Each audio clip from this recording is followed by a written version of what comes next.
My name is John Becker. For the past 4 decades, I've dedicated my life to protecting tactical operators. During this time, I've worked with many of the world's top law enforcement and military units.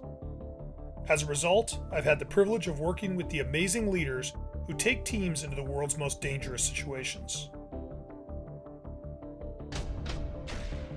The goal of this podcast is to share their stories in hopes of making us all better leaders, better thinkers, and better people. Welcome to the Debrief.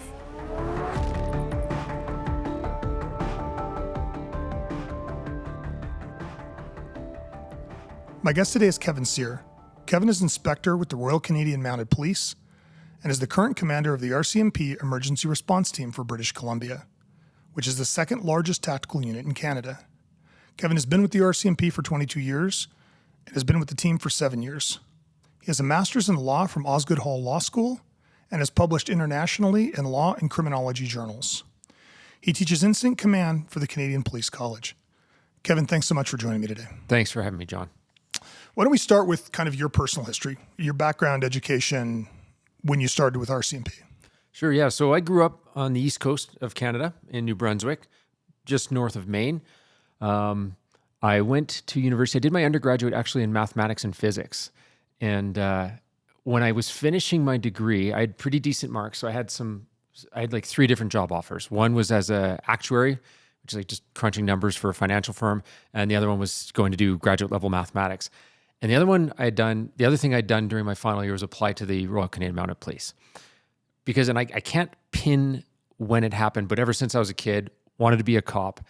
And not only that, but I wanted to be on a SWAT team. Like, that's just what I wanted to do.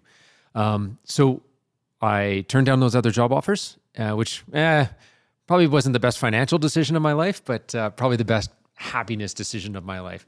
And went to Depot, which is our academy, did that for 6 months.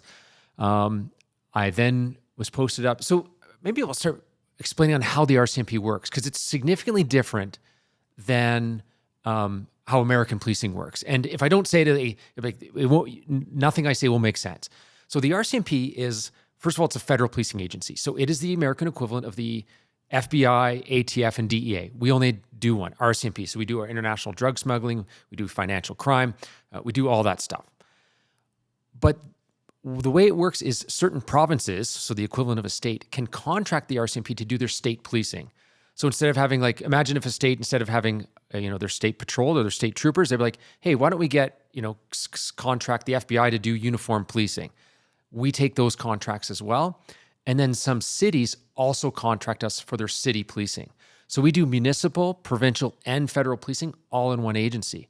The result is you can transfer around to a lot of different places, still in the same agency. And that's, in fact, what we see a lot of. So I started in a super small town up in northern British Columbia. There's like 9 cops in the whole area. I did a few years there. I then went down to the interior, like 30 cops, and then I went down to the big city just outside of Vancouver.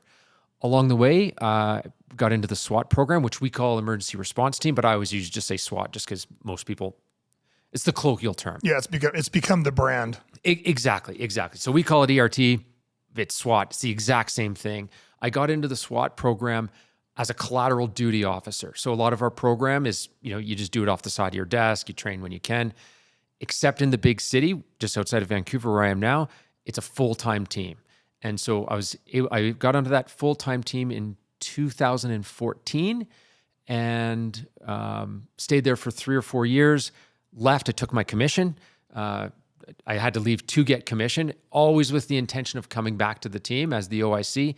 Finally, when that job opened, I was able to come back, and I've been back there almost 3 years now. So commission to inspector. That's right. Yes, it's a commissioned rank. So give me the rank structure.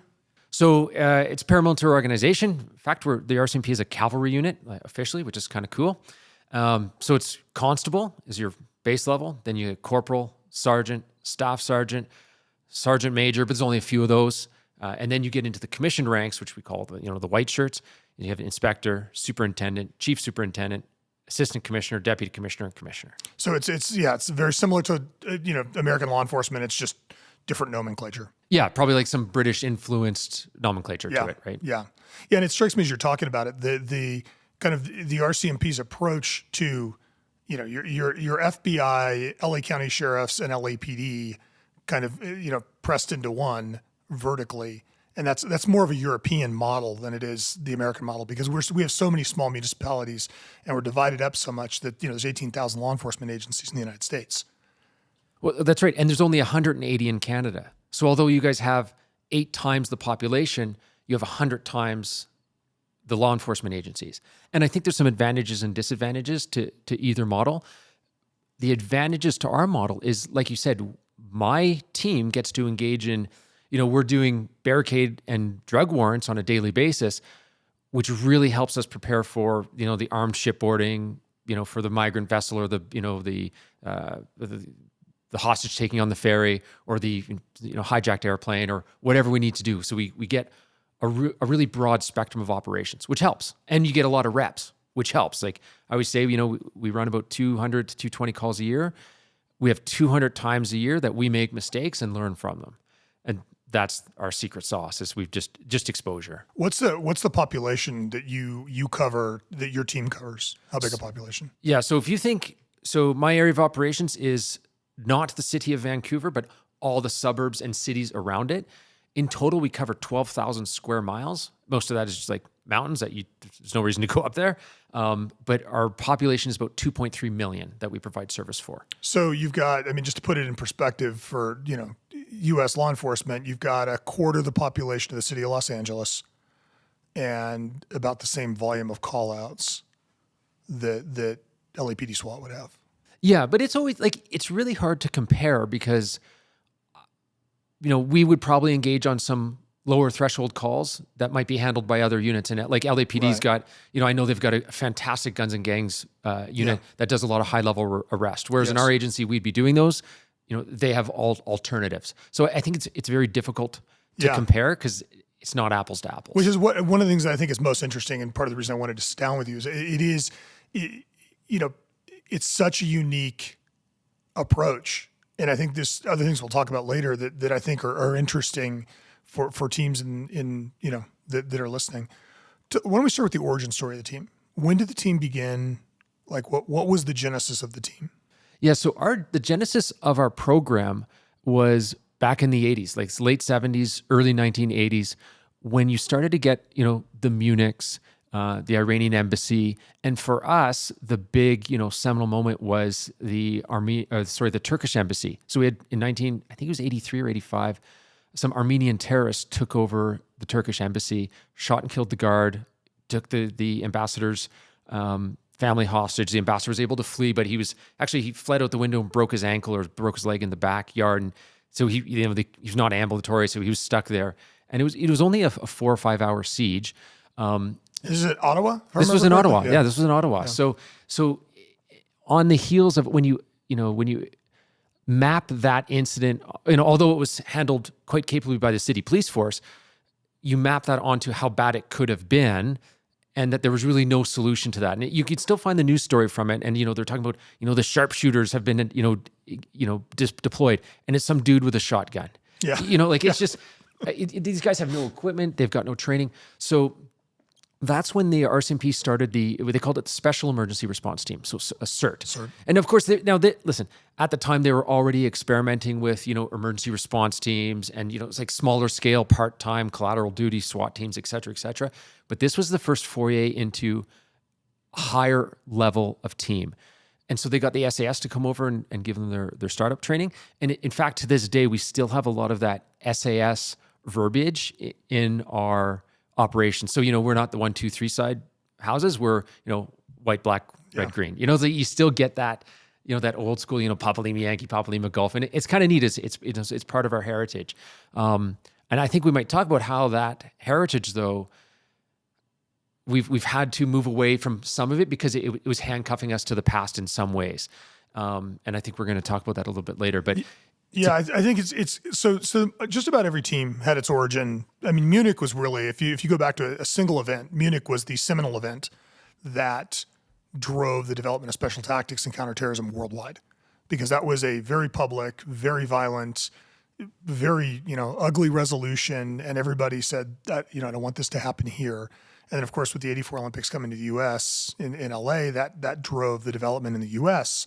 of special tactics. But it's interesting because there was that kind of, air quotes, golden age of terrorism where it's like, oh, we're going to take something and take hostages and negotiate, our friends getting out of prison or whatever it was.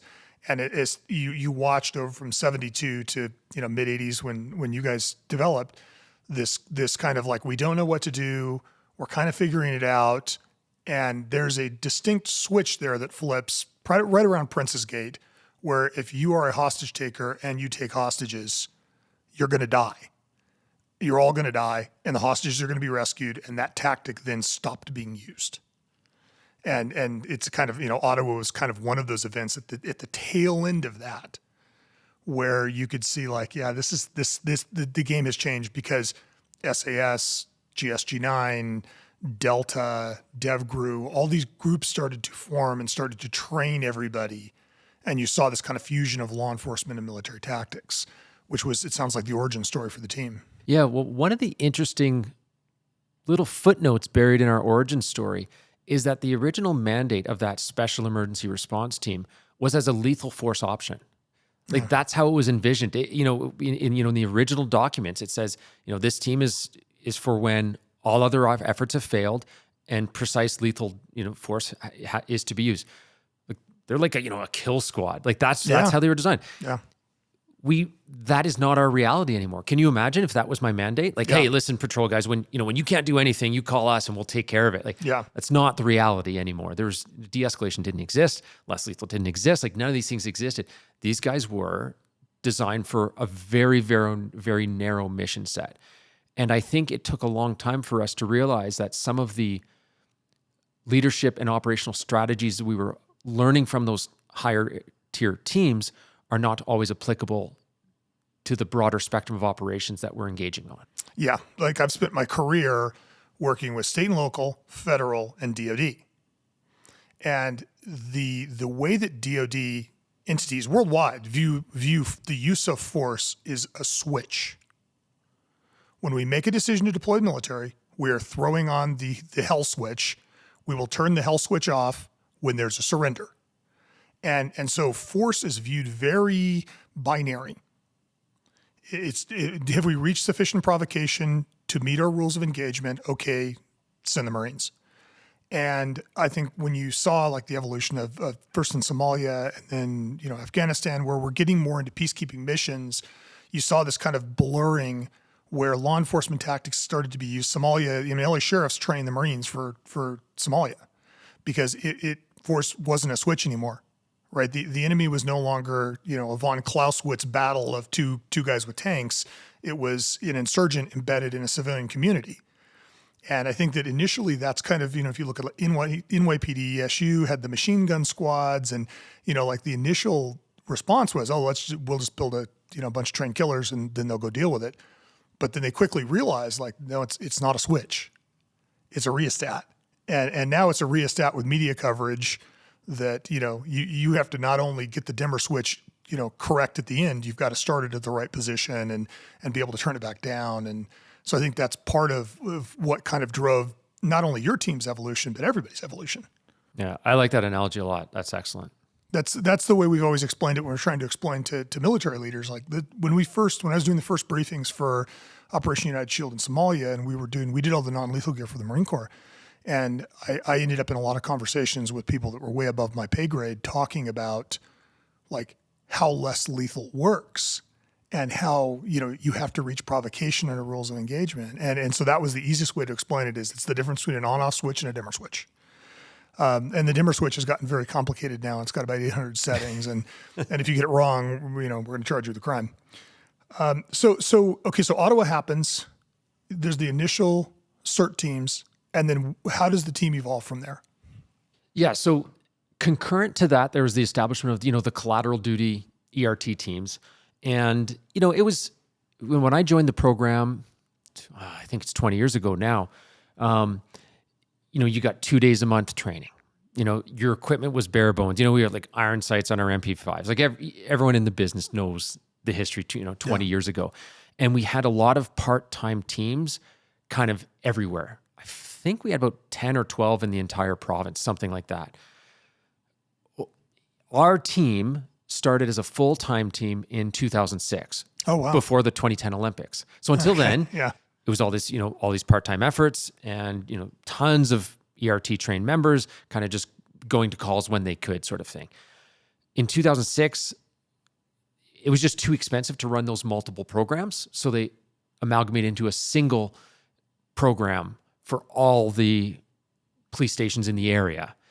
And that was in the lead up to the 2010 Olympics. Again, 2010 Olympics, much like LA, is you can mark in our team certain turning points of when we significantly scaled up our abilities. Formed the team in 2006. That was a turning point because now instead of having 20 hours a week of training, now we've got a minimum of 40 guaranteed, plus we're going to add on top of that. Now we have better gear. Now we've got, fewer guys to spend more money on. It was a significant step up. And I'm a big fan of full-time teams. I feel like full-time teams, I understand the benefits of collateral duty teams, but full-time teams, in my view, are the way to go. Certainly works for us in our area. 2010, our team gets the Olympics, and with that became a lot of higher end training that was made available to us because of that, exactly like in LA. And then we can over the last 10 years we can point to certain other events that have been very very influential for us. So 2010 Olympics were in Vancouver? That's right, yeah, Vancouver and Whistler. In Whistler, yeah, okay. So yeah, I'm assuming that much like, when LAPD went through it in 84, they got a lot of training with international military units who are dealing with counterterrorism, and I'm assuming that probably as you guys are building up, that's kind of the direction you also went. Yeah, that's one of our advantages as being a federal agency is we can avail ourselves to some of those joint training opportunities with our military, as well as with international partners. So it kind of helps when you're the federal police force. You've got a bit of a bigger name, and you can kind of get access to a few other units that you have a different peer and near peer group that you can access. You're viewed as the national asset. That's right. That's right. Your national military assets, JTF2, I'm assuming, and then the national law enforcement asset is you guys. Correct. Yeah. So talk to me about current configuration of the team. Full-time team. How many operators? How's it split up? Yeah, full-time team, we're funded to 63 full-time bodies. Of course, we don't always have that. We break it down into 3 teams. So we've got 3 teams with a sergeant, 3 corporals, and 12 constables. So about like 16 guys per team. So we've got 3 operational teams, and they run in a 3-week cycle. So each team does a week of ops on your day shift, which is busy for our planned ops and our kicks, our drug warrants. Then you do a week of nights, which is your primary on-call team, and then a week of training. So you have a dedicated week of training every 3 weeks. So we've got 3 teams, about 16 guys each. Then we've got a full-time training debt of a sergeant, a couple corporals, and a few constables. So that's 8 members. And then we've got a couple logistics guys, because there's always work to be done that just doesn't get captured, or is just too much to throw on the ops teams. Like, hey man, can you take care of the armored vehicle? Hey, can you take care of this? Can you take care of that? It's like when it's everybody's responsibility, it's nobody's responsibility. Yeah. It just doesn't get done. Yeah.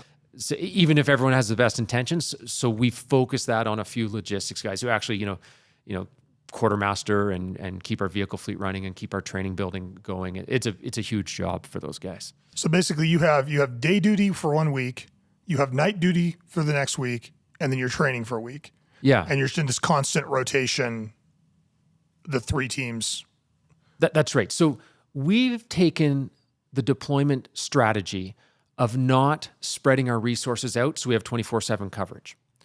Instead, because we don't have enough people to mount a full team response 24/7. We just don't. To follow the patrol watch of like a 4-on 4-off schedule. We can't do it. We don't have enough guys. You wouldn't meet your training hours. So for us, we said, okay, what do we need to do? What is like the thing we cannot say no to? It's like, well, our planned calls. And we know when those come in. We do most of our planned warrant execution Wednesday, Thursday, Friday. And that's when the investigative units are working. Now, look, there's always ones that happen at any time, but we know that that's the majority of our calls. So let's staff that first of all. And we can do analysis on when the other calls come in. And we staff when our calls have been happening. And we staff to the level like each team works in its entirety. So I always have 12 ERT members on. That's our shift minimum. Like there's never less than 12 on, and there's never less than 12 on call. So the other thing is all our guys have take-home trucks. That's another thing we have. So regardless of the time, 24/7, they're on a 15-minute notice to move on their on-call. So if they get the ping on their app, they have 50, and it's like Sunday at 3 a.m, they've got 15 minutes to be in their truck and rolling to the call. Our average response time is actually 9 minutes. Of course, guys live all over the place, so you tend to get a few on scene right away, and then more just kind of keep showing up. So it's expensive. It's an expensive way to run it, but there's advantages to it. So we're not just constantly trying to make it work. Like, whoa, okay, you only have one squad on of 6 members, and it's not enough. But see what you can do, and then we'll call more. And it's like, no, it's like we show up, we roll as a thing. It's a light switch. It's not a dimmer switch for us. Now, look, sometimes we scale things, of course, but for the most part, we treat it as a light switch, our resourcing. Yeah, no, I think that you see with a lot of the bigger teams, the full-time teams, that they do begin to view it more as a switch, because otherwise it becomes incremental. It's almost like you have to be able to draw a line where like a response looks like this. It's this many people, or we're not coming. Because otherwise, like, oh, well, just send us 3 guys. Send us a sniper and a medic. And pretty soon you have this very watered down and dangerous capability where your guys don't have the resources, they don't have the support, they don't have enough people, and you start to kind of end up in a potentially dangerous situation. You start making trade-offs, and so this is one of my big things. This is a big strategy I employ a lot on calls. And if I can just we'll go off-road right here a little bit. I'm going to bring it back to what you're saying. So totally. We were chasing a guy once. So this guy, he was at a transit station.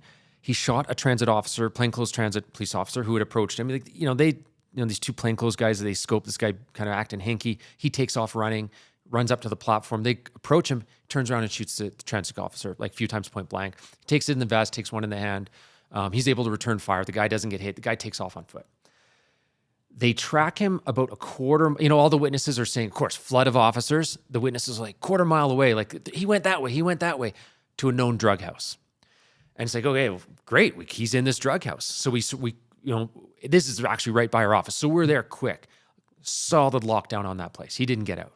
So we start doing call outs. There's no answer. Finally, one guy comes out. Well, no, there's no one in the house. Oh, what do you know? 2 other people squirt out the back door, right? No, there's no one else in the house. And then a few minutes later, so we're doing some bangers and stuff. And then another guy comes out. Well, I was sleeping. So it's like, okay, these people are lying to us. Yeah. It's a known drug house. We're a quarter mile away. Like this dude is in there. Pretty sure of things, right?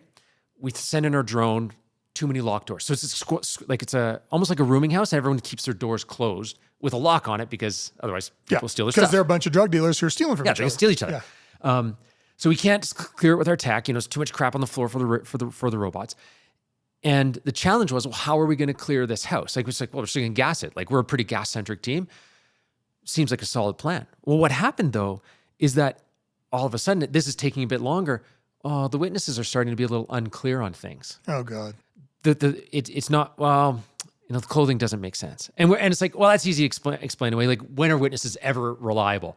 Well, we want to believe they're reliable when they point to the house, but we don't want to believe they're reliable when it's like, maybe we need to go home here. Yeah. The dog track was inconclusive.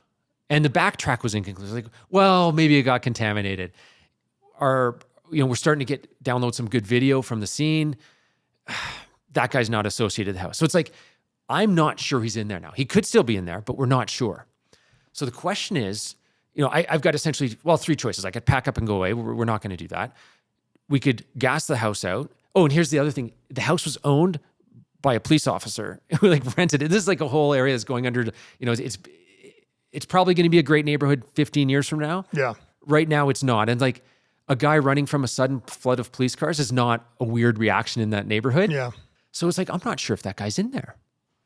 So the question is, how do we get him out? Do we gas him out, or do we send the guys in with dogs and long line? Well, if they find him, there's probably going to be a shootout.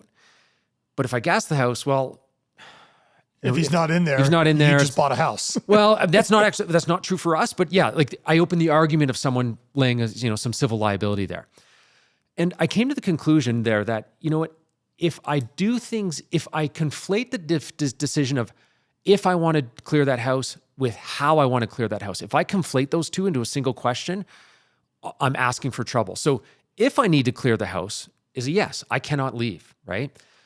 So once it's irrelevant if I'm 100% sure if I need to clear it, or if I'm 40% sure I clear it, but I only needed a 35% sureness in order to make the decision. It's like once I walk through that door of that decision, I'm in the room. I need to act like I belong there. Yeah. And what I decide is that if I try to mitigate risk by attenuating the aggressiveness of my action, it's the worst of both worlds. Yeah. People, they think it's the best of both worlds. Well, I'm still kind of doing something, but maybe I'm ameliorating the risk a little bit. It's like, no, you're taking all the risk of taking action, but you're not taking action that you know is going to be effective. Yeah. You're jumping out of the airplane with maybe a parachute. Exactly. Yeah. So I view that as the same as how many guys, what is a full team deployment? Yeah, we could send 3 SWAT guys and maybe pretend we're checking the box of we've deployed SWAT, but we haven't. So I've taken all the organizational risk of deploying my unit. My unit's name is now on that call. Yeah. My guys are in green. They're going to be in the media. And but I haven't sent enough to secure operational failure or operational success. So I'm signing my name to something. I'm signing my unit's name to something. I'm creating organizational risk, but I'm doing it with the risk of operational failure. It's a trap. But it's so easy to come into because it feels like we're doing the right thing. I can send 3 officers to all calls all day long, 24/7, but they're not actually doing anything. It's a trick. It's an illusion. It's an illusion of protection. Yeah, it's giving yourself the feeling that you're making a decision and that you are, we're solving the problem, but in reality, you're actually increasing the danger. Exactly. Yes, it is an illusion, and it's a very alluring one, and it's one I think managers fall into traps a lot on because they don't understand the difference between cheap and expensive. Right? It's like having my 12 members on shift is expensive. Right up until the minute, it's super cheap when we really needed them. Yeah. But you only focus on, it's cheap one day out of the year. It's expensive the other 364. It's like, do you have the intestinal fortitude to ride out those 364 waiting for that one? That's tough. Yeah, I have that discussion a lot with people. It's like, SWAT teams are expensive until you have a very scary hostage situation and need the expertise. And then they're free. Right? Yeah. Like it's you have to. I remember years ago I had a friend that was a fireman and he's like, come do a ride along with us. Okay. And we sat around and played Xbox and, cooked steaks and kind of standard firehouse protocol. And I said, I can't believe we're paying you to do this. Like you're basically hanging out with your buddies and barbecuing. And he goes, you're not paying me for what I do. You're paying me for what I'm willing to do. I'm willing to run into a building that's on fire. And when you need me to do that, it's worth me sitting around and playing on my Xbox. And I said, yeah, you're right. It is. Because in the end, if you're the guy trapped in the building on fire, I need somebody to run in. So that's the difference between effectiveness and efficiency, right? Police or fire departments are not efficient. I don't, they park their fire trucks at the grocery store. They're not efficient, but they're effective. Yeah. And they do a really good job of saying, hey, within X number of minutes, we will be at your house. Like they have all that math down they know exactly what resources they need in what amount of time based on the average burn rate of a residence. Those metrics don't exist in policing, much to our detriment. Yeah. But yeah, like my ammo budget on our team is $400,000 a year. That is expensive. And it felt really expensive up until one of my guys had to make a hostage rescue shot with a human shield with a 4-inch area of target on nods. Then $400,000 was a very good deal. Yeah. Because there's no way you're going to be able to do that without catastrophic outcomes if you're not willing to pay the price. Yeah, and I think it raises the it's kind of like insurance, right? Insurance is really expensive until your house burns down. And then you go, oh my God, I'm so glad that I had it. And I think that things like ammo budgets, things like training are difficult. In a modern environment, it's difficult to defend spending $400,000 in ammunition, right? When people are like, oh my God, we need to cut the budget. Well, let's cut the ammunition budget, right? What we see with a lot of our teams is it's ammunition budgets, it's training budgets, and And it's one of those things where you can attenuate that until the point that it snaps. And unfortunately, you don't get to choose when it snaps. These decisions are often hidden. They're often, the downsides are hidden for a long time until they're not. But a lot of people play that lottery and they win it all the time. Like, one of the trainers I have a lot of respect for is Will Petty out of Centrifuge Training. And he always says, he's not surprised when these bad things happen. He's surprised they don't happen more often. Yeah. And when he told me that, I was like, that actually makes a ton of sense. But you look at managers who are given a large budget, or sometimes even a small budget. Sometimes that's even harder decisions. But if you're given like a large policing budget, what training do they have to map that onto decisions? Like if you're asking me to sign a check for $400,000 for ammo, I don't spend $400,000 on anything. Like that eclipses my family budget, which is the only money I've ever ran in my whole life, by an order of magnitude. Yeah. Like I have no frame of reference for spending this money. And that was one of the big challenges when I took over the team was, every one of these decisions just made me sweat. I don't know if I'm just dead to it now, or if I've just got more experience and I realized the value of it and have been through the ringer a few times and the decisions that were really hard have paid off. And now the next decisions aren't as hard anymore. But I worry about, the next boss who comes in and has been being asked to spend, hey, we need a new piece of armor. Hey, we need this, we need that. Like new sniper rifles and new optics. That's expensive up until it's cheap. And they've never seen when it's cheap. So they just think about it as expensive. It worries me. It's funny. I was having a conversation early in my career. One of the teams that I work with was in a gunfight. And they ended up in a gunfight in the middle of a street, taking rounds, like taking heavy fire. And two of the guys ended up basically hiding behind a curb and returning fire at this guy. And I said, like, a curb's not very big. Like I can't imagine hiding behind a curb. And the guy that was the team leader said, when somebody's shooting at you, a curb is amazingly large. You would be amazed how much cover you get from a curb, because you can cover half or 3/4 of your body, and that's a lot. And I think that a lot of this technology people look at and they're like, oh my God, it's $20,000 for a drone, it's $50,000 for a robot. The guy that has to stick his head in the attic is absolutely convinced it's worth the $50,000, like every time.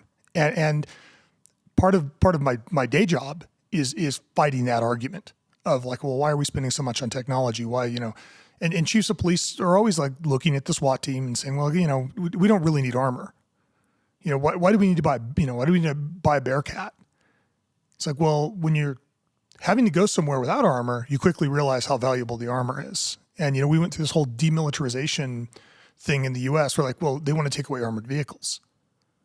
Like, well, taking away armored vehicles means you're going to put somebody there without armor, which creates two problems. One, you're more likely to get the operator killed. But two, everything is now instant deadly force confrontation because they're face to face with the suspect now.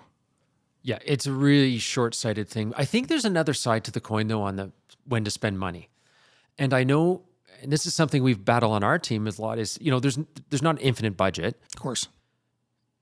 The problem we have, or the trap, is looking for the next newest piece of kit to solve your problem, rather than going back and assessing what your current weaknesses are that are within your existing span of control. For example, we need a new comms system right now. That's what we need right now.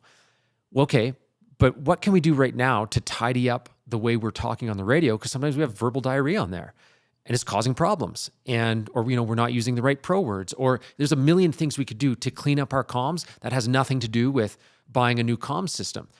But buying a new comms system is easy to do because we can all focus on it. We can be like, hey, look, it seems like the solution. If we try to fix an existing problem, we have to admit to ourselves that we're not as sharp as we need to be or could be. And that's a much harder conversation. And then you have to change humans' behavior. Also difficult. And then for us, we have to change it across 3 teams in a consistent way for guys who've been doing it that way for 15 years. Hard. Buying a new piece of kit, as long as you have the money, is super easy. It's funny because, because I come from both worlds, right? I deal with military units and law enforcement units. One of the primary differences in their thinking towards equipment is law enforcement tends to look at technologies and figure out how the technologies fit into their operations. The military looks at their requirements and then finds technologies. So it's like top down, bottom up, or however you want to look at it. If, when Taser first came out, our law enforcement agencies were like, we're going to buy a Taser. Yeah, it's going to work great. And like, well, then they had to sit and think like, where does that fit in our force continuum? And is that above pepper spray? Is it below pepper spray? Was it on par with the baton? And you could watch them like struggle to kind of shove this technology they wanted into their concept of ops. The military said, we don't have a requirement, but tell us what it does. And, the Army said, oh yeah, no, we have a requirement that we need an intermediate force option that's less lethal that covers from 0 to 25 feet. And so from their concept, when I talk to my military program managers, they talk about this is the need that we have. This is the gap in our current capabilities. And they identify that gap, and then they write a requirement around fulfilling that gap. And the result is it's usually a much more thought out plan by the time they go to acquire technology, because they've thought through where does it fit in our ConOps, and how do we use it, and what does it need to be? Not, oh, it's shiny, I want to get it. And so a lot of our my job is helping units understand, like, I know this is shiny and new, but if you don't figure out where it fits, it's useless to you. If you get a dog and you're going to, your intent is to use the dog one way and the dog has different capabilities, you get a bomb dog and try to use him as a bite dog, like that doesn't work. So think through how you're going to use it and what you're going to do with it first. And I think the same is true with budget, right? When you look at the problem, you go, okay, this is what we need to do. Does this make sense for us? That also makes it easier to triage. Which of these things is more important to us? Which one do we care about more? Which one can we work around more easily? So I think it's an interesting study of like how you spend your money has to be driven by your requirements, not by what's shiny and sexy and new. Yeah. Now, I think one landmine we have to look out for, though, from the building the requirement, then finding the piece of kit, is overbuilding your requirement to something that's impossible. So we actually made this mistake in our organization, but I think it was about 15 years ago with our armor. So we sent out a spec. So the way the federal government procures things is they write a spec, and companies can bid on that spec of whether or not they meet it. So when they go to build this armored vehicle, they ask all the teams, so what do you guys need in it? And the laundry list of things, it was just insane. It's like, it's got to go 100 miles an hour, but it's got to weigh 6 ounces. It's got to be made of gold, but be able to fly. And what are they called? Like unobtainium or something? Yeah, build it completely from unobtainium, 100%. But so it's like if you overbuild your requirements, and I'm a huge fan of super simple, like basic, simple stuff that will work perfect for 80% of things, and then the other 20% you'll figure out. I find we always fall in the trap of looking for that 100% solution and never getting anything, or spending too much money on it, and it doesn't work because it doesn't work it works in 0% of the circumstances. Well, it's also, I talked about this previously, but it's also what makes tactical decision making challenging. Right? Like in the same way that the guy doesn't want to spend the budget and doesn't want to make decisions because he's never made a decision that big, the same applies to tactical decision making, right? You're like, oh, we're going to wait for a perfect answer. We're going to wait till we have all the information. And in the process, you miss window. You miss an opportunity. You almost begin to use the analysis paralysis as an opportunity to not have to make a decision. Yeah, we see that a lot with our incident commander training, where they want to keep collecting information because it feels good. It feels like they're doing something. They feel busy. It's satisfying. They're learning more. But what I always say is that they're observing the problem. They're not solving the problem. And it's like a boxer in the ring, right? You can only dance around with your back to the rope so long. Eventually, you have to be willing to throw a punch and take a punch. And that's the only way you're going to actually win the fight. But that's hard. It's terrifying, right? It's easy. Like I can sit back at a barricade call, collect information all day long. I feel busy. If something bad happens, I'll probably say, well, we were trying to negotiate and de-escalate the situation. So I failed my mission, but maybe that's my little get out of jail free card is, well, we were trying to negotiate. And it's really hard, especially in today's environment, to criticize someone who was trying to de-escalate a situation verbally. It's hard to criticize them, or it's not. It's easy for someone who knows what they're doing and knows what the actual mission was to criticize or to identify gaps in the problem-solving strategies. But that's almost a get out of jail free card for, hey, but you actually didn't do your cop stuff, and you because of that, maybe the hostage was killed, or a member of the public was put in danger, or an officer was injured. We've created, I think, by not over focusing on de-escalation, because it's hugely important, but we have to be careful that we don't misuse it as an excuse not to actually do the job that we're supposed to do. And that you're talking about analysis paralysis, that it feels good though, right? Like you don't realize you're doing it because you're busy. You're gathering information, you're weighing your alternatives, you're, in the meantime, like the house is burned down and the problem is gone.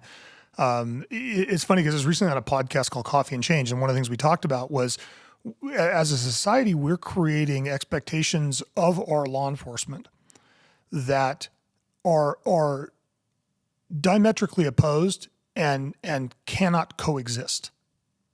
So the example I used was we want our police officers to be golden retrievers. We want them to be warm and fuzzy and snuggly and friendly to everybody that they meet and not offend people and not hurt their feelings. But we want to take that golden retriever and we want to run a canine mission. And then we're surprised when the golden retriever doesn't bite anybody, right? You look at situations, Uvalde being the most recent example of where a situation happens and we as a society expect intervention. We expect the problem to be solved.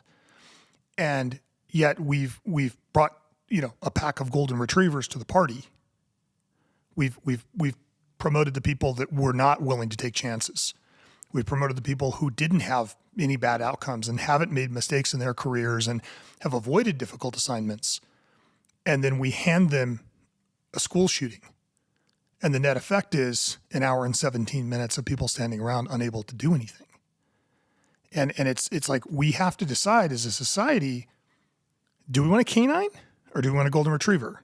And I think the correct solution to that is to have a canine unit and let it be a canine unit, and have a golden retriever unit and let it be a golden retriever unit. Don't try to merge the two into one thing. And I think as a society, we're spending too much time trying to, like, we don't want militarization. We don't want, tactical units. Oh my God, why didn't you guys do something? And I'm sure you probably see that same tension where you are. Yeah, well, I think that's one of the benefits of having a full-time SWAT program, is that you can take that canine unit, you can first of all make sure they're really, really well trained, and then you're going to put it in the kennel and you're only going to take it out when you need it. Otherwise, you're going to run your golden retrievers. And it really constrains. So when we made our full-time team, we actually reduced the number of SWAT officers in the area because they didn't have other jobs. So I always say transitioning to a full-time unit, particularly if you're doing like multi-jurisdictional to get that economy of scale, helps you reduce that militarization footprint. The whole militarization of police footprint, it's, especially in Canada, it doesn't map onto Canada really at all. We are actually having a reduction in the number of SWAT units. We're not proliferating. So first of all, it's all based on Kraska's studies back in the 80s and 90s on the proliferation of SWAT teams, right? Like that's where this militarization argument comes from. It's like, of course they were proliferating. They didn't exist before then, and it was a new capability. Yeah. When they started with one and then they had two, they've gone up 100%. Yeah, and this guy's alarmed by that, right? He's completely flummoxed. Now, he does have an interesting position where he says, hey, listen, if you go to a country where you can't tell the difference between the police and the military, that's probably the sign or a good indication of a repressive regime. I think he's right in that. Yeah, I can remember as a kid going to Paris, and it was when the embassies were under, it's the 80s, and seeing soldiers outside the embassies with, machine guns in military garb, and thinking, oh my God, like, what is that? Because that was not what policemen looked like.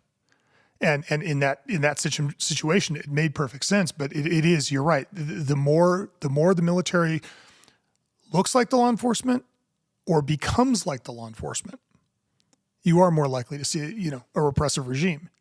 However, the flip side to that is, and one of my favorite Sid Hale quotes is I interviewed Sid, and he was talking to a military operator, and he was asking them, LA County sheriffs, like, hey, help me understand kind of how you guys conduct urban warfare. And he's like, well, sir, we don't really do warfare.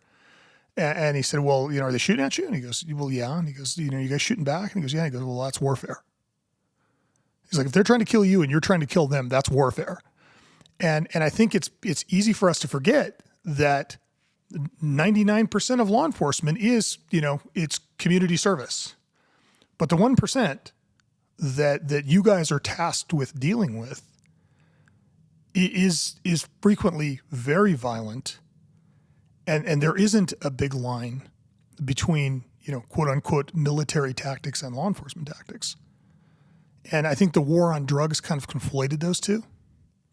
The nomenclature, the approach, I can remember, early in my career, fortified drug houses, and, they were building crack houses and they were fortifying them, and 5 layers of barricades. And the only way you were going to get in was destroy the house. And that created this image of domestic law enforcement, destroying homes and using armor and all of those things. And I don't think we've ever escaped from that.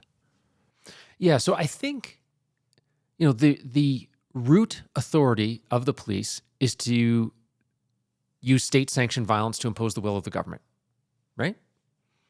Okay. Like ultimately, that's why people listen to the cops. Like that's why police officers have guns. It's, I am allowed by the government to shoot someone if certain conditions are met. It's an incredibly heavy obligation. And you know what I mean? Like if you think about it, like that's, oh no, we actually have a government that sanctions the use of violence against its citizens if certain conditions are met. Well, it's terrifying. It's not even, yes, the government sanctions it, but ultimately we sanction it, right? Like if you look at a constitutional form of government, we are giving the government permission to use violence against us to protect us, and use it against certain people in our society. Yeah. No, you're exactly right. So you can map it back, but I feel like, every new movement has a lifespan, and the militarization of police has sort of been fading into the background, at least for us, somewhat. The problem is when you have very restrictive policies that are created during the heat of the moment of so you get some watershed incident that's a total outlier event, will never happen again, has never happened before. You build some piece of policy, some new reporting requirement, some new limitation, you take away a tool, something like that. And now you're going to live with that forever because no one's ever going to repeal that rule. Like we're all great at making new rules. No one's good at canceling old policies that don't exist or that aren't relevant anymore. Yeah. Now I live in the state of California where we legislatively boa constrictor ourselves. Every time something stupid happens, we tighten the laws and we never take them away. And we end up with this kind of complex legislative milieu where even the people who are enforcing the law don't understand the law. Because you look at California gun law, there's so much nuance and complexity to it that even the people who are tasked with enforcing it are like, I don't know. Well, I was looking at your lethal force laws, and the definition, and has something about, it has to be imminent and immediate danger. I don't know the precise wording. But I was like that is an incredible restriction. Like I almost fell out of my chair reading it. And I can't imagine trying to have a mission of saving innocent people's lives with that restriction on there. And I think that, I like to believe that the people who wrote those laws, they're not bad people. They don't have the real world experience to know how that verbiage it's going to get someone innocent killed. Yeah. It's that law actually was a topic of discussion in a couple of our previous podcasts because it's, if a guy's standing on a porch with a hostage and pointing a gun at their head and saying, I'm going to kill her. Okay. That's pretty clear. It's immediate, imminent, whatever. What if he shoves her in the building and he doesn't have the gun in his hand, but he's got the gun in the back of his pants and he walks back into the building? Like, that's not immediate and imminent. It's not imminent. The gun pointed at her. Might be 60 seconds, a minute, 5 minutes. Maybe it's going to be an hour. Like, where do you draw that line? And going back to the analysis paralysis and the difficulty in tactical decision making, when you create this, this needle of an eye of a needle that you have to thread as a tactical commander, where you're like, have we met this very refined standard? It becomes easy to not take action. Even if it results in a bad outcome, if you take the wrong action, we're going to punish you personally. And, qualified immunity is a thing in the U.S. that exists, and it's under attack. And the idea is, well, we don't want them to make the wrong decision. But I think we don't understand that also means we're not going to make a decision, which is really scary. Well, and they create that little get out of jail free card of, well, I was trying to de-escalate, or I can wash my hands of this because I was trying to do A, B, and C, but I failed the mission. It really bothers me that, a doctor can, accidentally kill a patient and we don't call it murder. There's lots of professional things that can go on, but it happens all the time, and oftentimes nothing happens. It's like, it is what it is. It's an honest mistake. It's a complex environment with a human error. So doctors can do it. They don't get charged with murder. A judge can release someone on bail, and that person can go out and murder someone. Their bail decision is not reviewable. They're not going to be liable. At least where we are, the prosecutor's action is not to charge someone or to agree to bail. They're not liable, but we have all the exposure. The police, we are responsible for everything, but no one else in the system is, just us. That strikes me as unfair, and I don't like it. So, first of all, doctors and lawyers practice. Literally, the definition of what they do is the word practice. You're practicing law, you're practicing medicine. So it's okay to make a mistake because it's practice. But I think there's a root in that, at least in the United States, the root for that is our basic contempt for government. You got to remember the U.S. was founded by basic hatred for government. The Constitution of the United States doesn't grant rights. It doesn't say you have the right to speak freely, you have the right to, not be searched. It says the government can't, right? The U.S. Constitution is a restriction on government. It's not a granting of rights. And as a result, that basic contempt for government runs through everything we do. So our tolerance for the government making a mistake is really low. And although that was 200 plus years ago, that spirit is still very much alive. We're still kind of all mildly anti-government in a very strange way. And I think that's part of what underlies that is the doctor's a private citizen. So he killed somebody, but he did his best.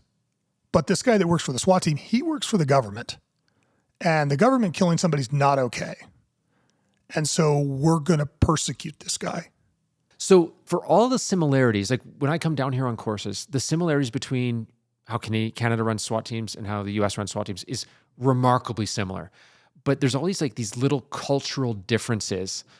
And that innate distrust of government is one of them. That just simply doesn't exist in Canada.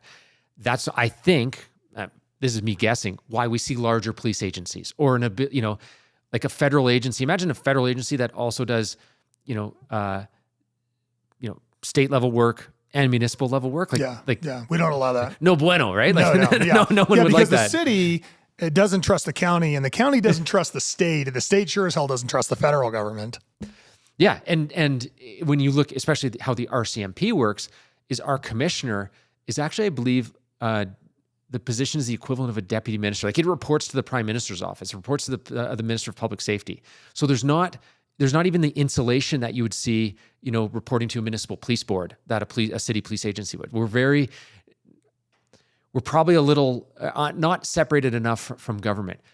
So the end result is we actually don't get as much scrutiny, I think, as American agencies. I think we do a little we do a little better on that. Yeah, again, it's one of those things. You bear a legacy of your origin story, and both good and bad. The good to the United States is our government is so fragmented that trying to implement a tyrannical government, if you're the guy that's going to try to implement the totalitarianist government in the United States, good luck, because 500 million guns, and it's Texas alone will attack. The downside legacy to that is that basic distrust of 13 states coming together to form a federal government, but none of the states didn't even really like each other, and it was kind of like we're making a deal because we need to make a deal because we got to be a country. But even you look at early papers like the Federalist Papers, and you look at early conversations between Jefferson and Hamilton, they all kind of didn't trust each other. The Virginians didn't like the New Yorkers. And so we're gonna agree to this Constitution. It's a little hinky, but we're gonna sign it.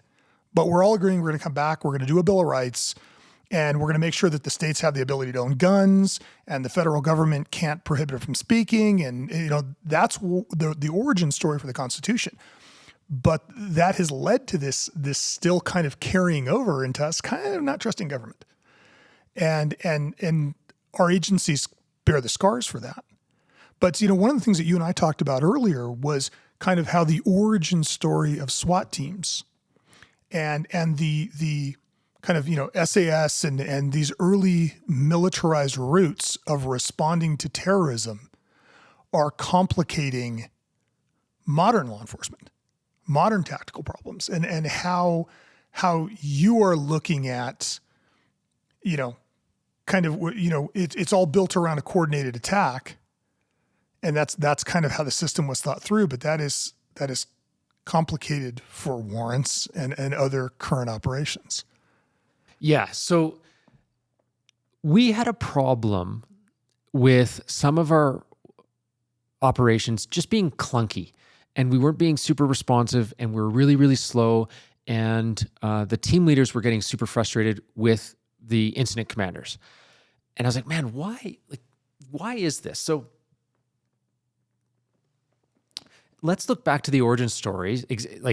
Let's say, the Iranian embassy siege in UK, or the Turkish embassy in Canada. It's like, let's say you're the SWAT team commander and you have that problem. So you've got multiple terrorists, multiple politically relevant hostages, maybe already someone dead. You've got someone making demands like, in the Armenian one, I think they wanted like the Armenian genocide of 1914 admitted, and they wanted Turkey to return some land that was stolen from Armenia. It's like, the RCMP has the authority to do that. Yeah, I could bring you a pizza. Yeah. So what do you can't solve that, right? So imagine all the people on the phone that are, you've got to get government offices involved. You're going to have your negotiators. You're going to have your tactical. You're not going to have a great tactical resolution. Like, you as the commander are going to have to control absolutely every aspect of that operation. What are the negotiators saying? What are the demands? What am I reporting up to government? What concessions are we able to give? Tactics, how can we incrementally make this problem smaller? What are our resolution options? Like, the commander in that command post is going to have tons of information, and they're going to be best suited to make those decisions. And they're going to have to make those decisions because none of those individual elements can make those decisions on their own. So that is your classic, hostage taking that is for an ideological, political goal, right? It's a big problem. So we've got our highest level unit tasked with solving those problems. Then concurrently, we've got all our local SWAT teams who are doing, the regular barricades. Well, where does local SWAT teams like to get influenced by? Top tier military units, SF units. And here's the story. I don't know if you ever heard the one knee pad story. This is like proof positive that SWAT teams get inappropriately influenced sometimes by top tier military agencies. Now, I'm going to leave the teams out of it, but one team was shooting on the range, and a top tier military SF unit sent a couple guys that are going to go shoot with them. So the two SF guys show up. One of them has forgotten his knee pads. So he says to his buddy, hey man, can I borrow a knee pad? So they each at least have one knee pad. So they all go to the range with one knee pad, no problem, end of day. The next day shooting range, what did the entire SWAT team show up with? One knee pad. One knee pad. It had nothing to do with anything. So we have to be really careful of how we're influencing those things. So the local SWAT teams are learning how to command calls based on how we do these big calls. But it's not always appropriate. And I'll give you an example. Let's say we're going to do a warrant execution at a house, the warrant service, as some people call it. And the team rolls up, and I'm in the command post, and they roll up, and there's a surveillance camera. The old way we would do it is like, Oscar Charlie, can we take out the surveillance camera? And I would say yes or no. It's like, okay, I'm in a command post. I can't see the house. I can't see where the members are. I can't see what the camera's pointing at. I can't see what the backdrop is. Like, what magical decision-making formula do I have in my head that I can make a better decision than the operator on the ground who can actually see it? But that's how we did it. Why? Because if that is at the hostage-taking call, well, it matters a whole lot if they ask me if they can, deploy a 40 mil to take out that camera, because it's going to have follow-on effects of like all this other stuff that they don't even know. They might not have all the intel to make that decision. So we had those, top tier units dealing with those high level, golden age of hostage terrorist events. That started trickling down then to like domestic hostage takings. So I'll give you an example. Like if you do a bank robbery. So the guy robs a bank, comes out, the police are there, he runs back into the bank and he wants $1 million and a helicopter on the roof. Well, what's your strategy for that? Well, you're going to, try to de-escalate his emotions.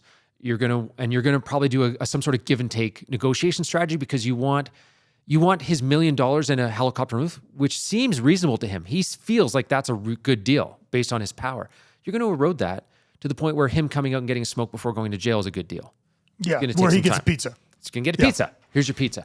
Now, we can map, the hostage taking for the political ideologist onto that, that functional hostage taking, the guy who wants $1 million and a helicopter on the roof.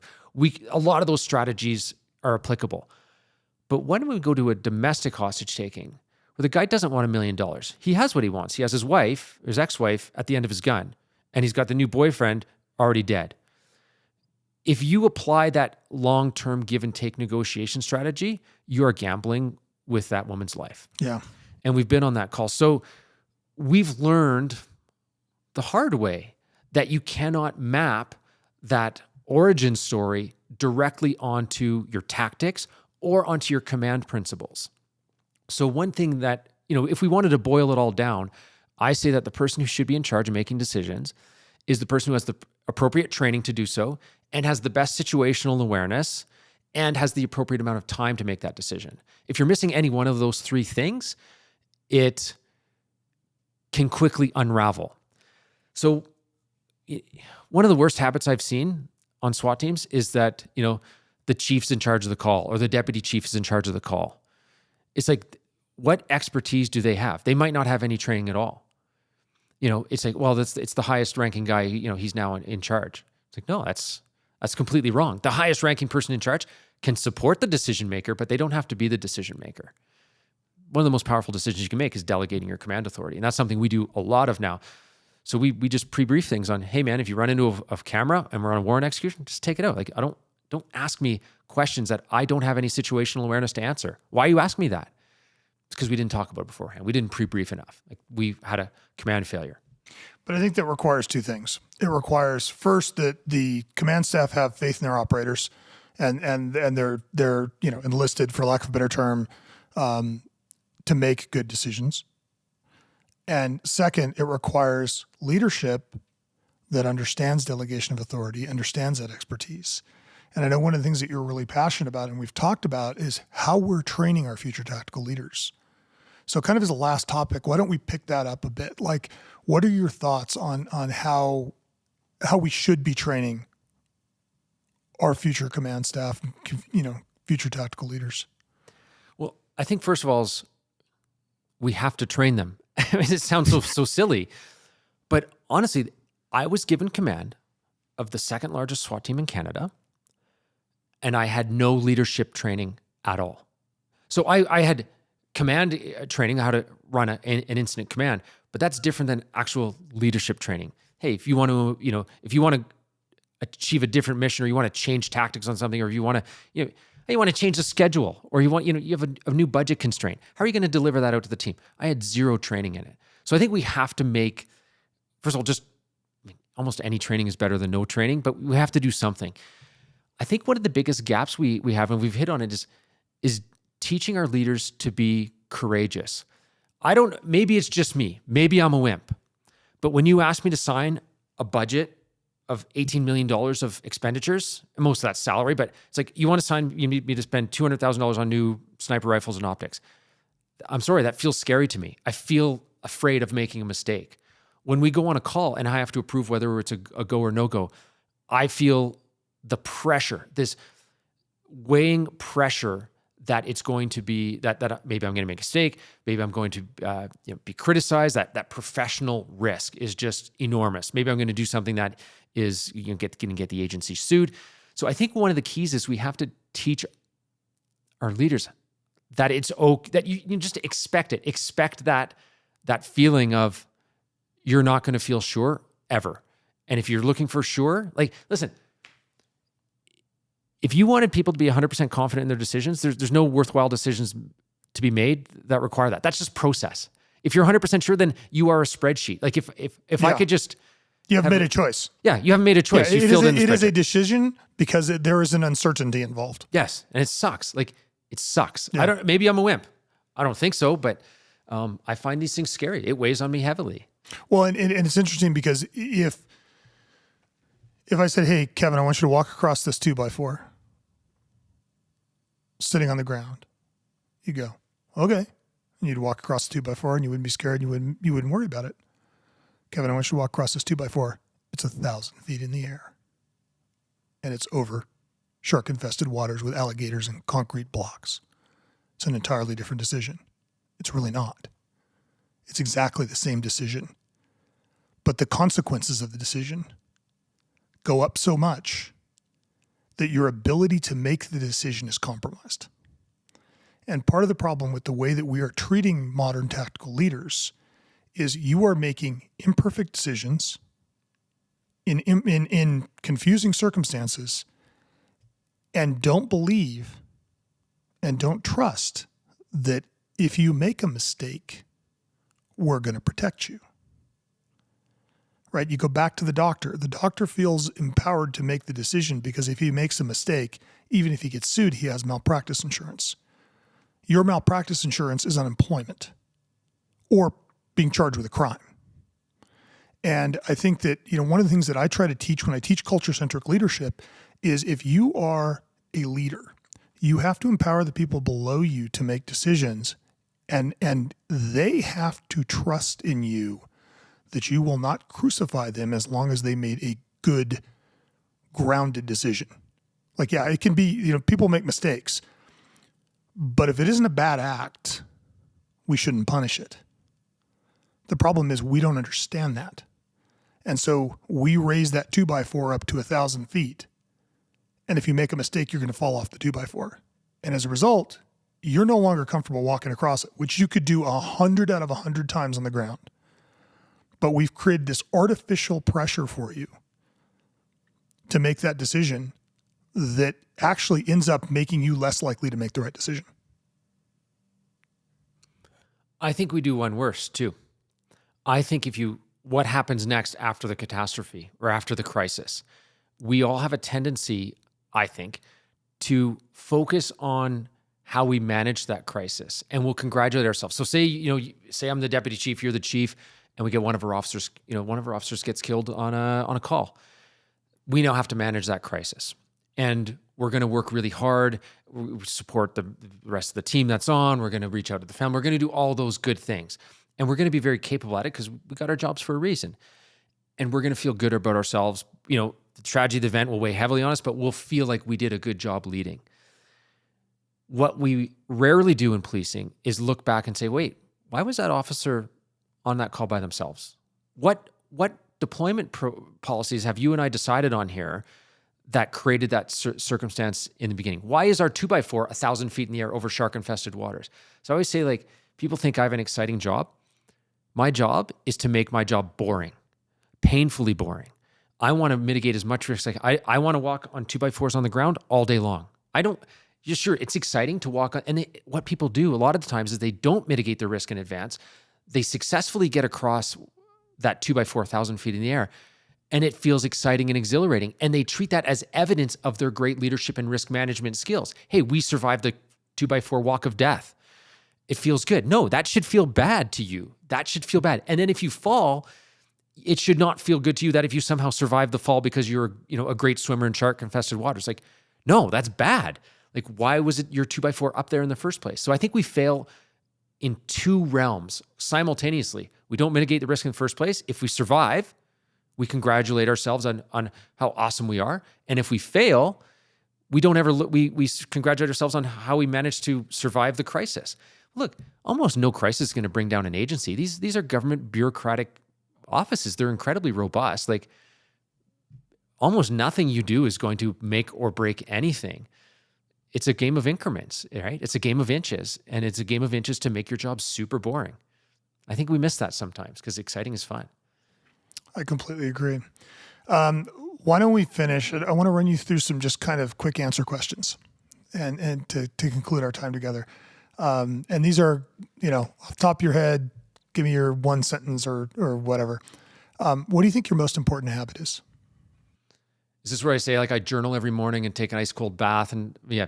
Yeah, it could be your yoga practice or or it could be trying to make your job as boring as possible. What is my most important habit? So my most important personal habit is getting ready the night before, getting all my stuff squared away. That sets me up for a good day. I don't have a great morning routine. I try to have a good evening routine. If the one thing that I do well personally that sets up for success, it would be that. I would say professionally, my most valuable habit is that I have a habit of taking risks. Very calculated risks that are just slightly outside my comfort zone. And the ability to do that and do that consistently results in long-term growth of a team and of a program that's faster than normal. Now, that's a little different than that's a little different than trying to make my job exciting, because I try to do that to make my job boring. Yeah. Like super boring. What's the best book you've read on leadership? Extreme Ownership, Jocko Willink. What's the most profound memory of your career? In 2015, we got called to a hostage taking. So a guy had come to his ex-wife's house, shot the new boyfriend, and took the ex-wife hostage at gunpoint with her 2-year-old grandchild. The rest of the family escaped. The boyfriend was injured. She actually ends up escaping. When she convinces him to let the kid go, she runs as well, and he tries to shoot her and misses.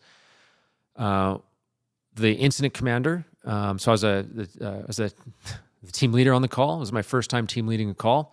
I was not experienced enough for that call. I learned a lot from it, but there probably would have been better guys on the team to do that call, but it was, for whatever reason, it was my turn that day.